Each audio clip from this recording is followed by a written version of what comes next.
और एक मैया हो के सिर सवार, तू एक बार आजा, तू एक बार आजा। कब से तेरी राह निहारे तलक प्यास बुझा जा, तू एक बार आजा, तू एक बार आजा।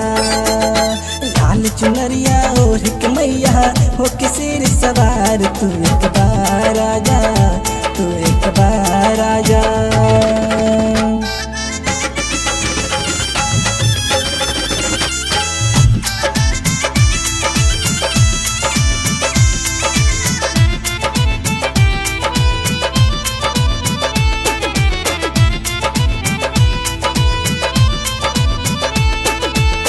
चरणों में तेरी मैया जोत जलाऊं सुबह शाम मैं, मन में हमेशा तेरे जपता रहूं तेरा नाम मैं। कब से आस लगाए बैठे आके आस पुरा जा, तू एक बार आजा, तू एक बार आजा। लाल चुनरिया और एक मैया हो के शेर सवार, तू एक बार आजा, तू एक बार आजा।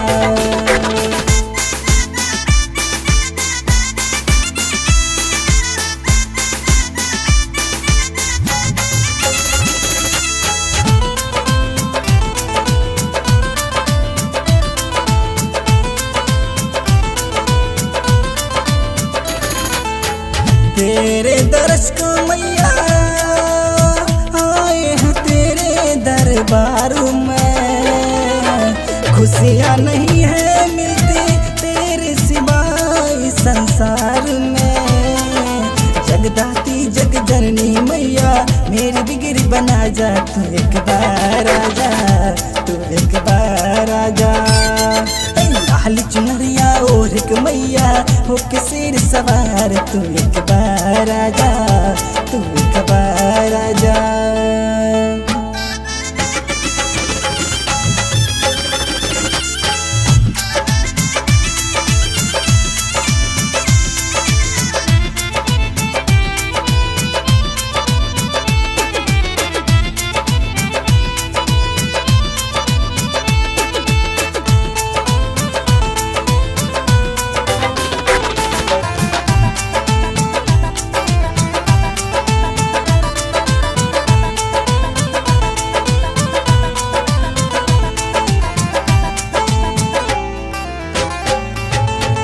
कब से पुकारूं तुझे आजा अब एक बार माँ, दर्शन दिखा जा मुझे आके खड़े हैं तेरे द्वार माँ।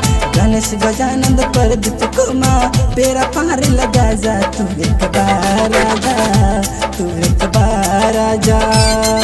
लाल चुनरिया और एक मैया हो के सिर सवार, तू एक बार आजा,